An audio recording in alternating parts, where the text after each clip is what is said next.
वाटलंच होतं मला. आम्हा पुरुषांपेक्षा ना तुम्हा बायकांना जास्त हौस असते पहिला मुलगा हवा म्हणून.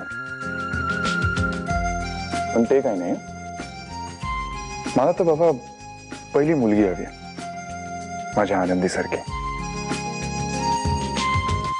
ऐक ना वीर, एकदा पहिला मुलगा झाला ना, मग एखाद्या अनाथ आश्रमातून आपण मुलगी दत्तक घेऊयात. त्यापेक्षा आपण उलट करूया ना, आधी मुलगी आणि मग अनाथ आश्रमातून मुलगा दत्तक घेऊ. त्याचं पण एक कारण आहे आनंदी.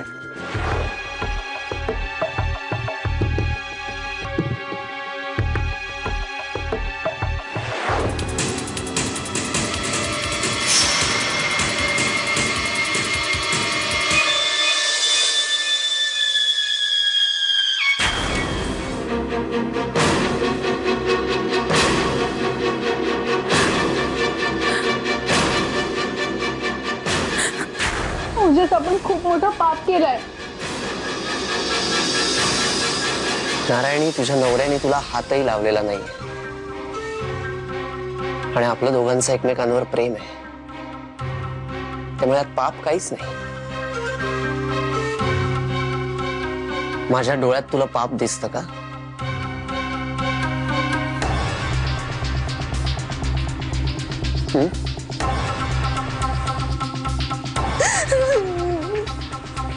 नारायणी, काय चाललंय तुझं?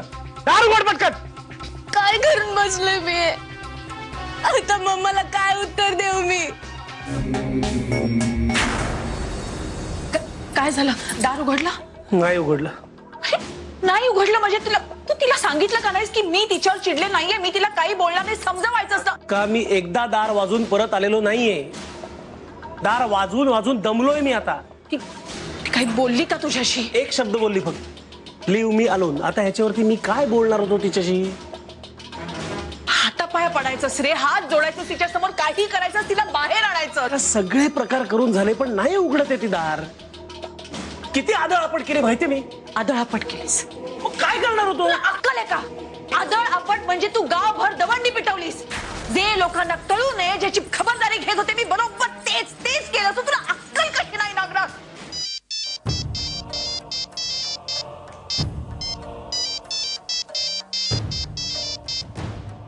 हा बेबी बोल.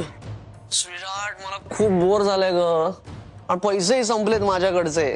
ओजस, मला तुझ्याशी खूप महत्वाचं बोलायचंय. हो ग बेबी, मग बोल ना. बोल. पैसे पाठवतेस? इथे खूप मोठा प्रॉब्लेम झालाय. तुझा आवाज असा काय येतोय? रडतीयस का काय? त्या आनंदीने त्रास नाही ना दिला तुला? ओजस, आय एम प्रेग्नेंट. कशी काय? कशी काय म्हणजे? ओजस, मी तुझ्या मुलाची आई होणार आहे. अगं मग आरडाओरडा कसला करतेस? पुढे बोल, काय करायचं ठरवलंयस? मी एक काम करते, मी माझं घर सोडून तुझ्याकडे येते, मग आपण दोघे पळून जाऊन लग्न करूया. काय? मग काय करायचं आता? अबॉर्शन कर. नारायणी, नारायणी, दार उघड. घरात तमाशा नकोय, दार उघड. आज मी तक्रार करायला आलोय. कोणाची? तात्यांची की गजाची? ललिता आत्याची. अरे येता जाता ती त्या आनंदीला एखाद्या गुलामासारखी वागवत असते यार. म्हणजे नाही, नक्की काय झालंय? अरे आता मी तिच्याशी तुझ्याबद्दल आणि तुमच्या पुण्यातल्या घराबद्दल बोलत होतो, तेवढ्यात तिथे आत्या आली आणि तिला वाटेल तसं बोलायला लागली. पण आनंदी मला काहीच बोलली नाही. ते मला माहितीच होतं रे.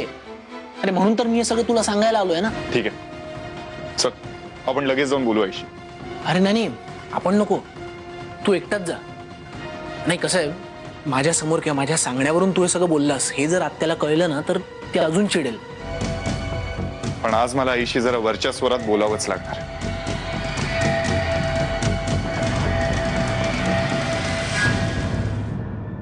पिंजरा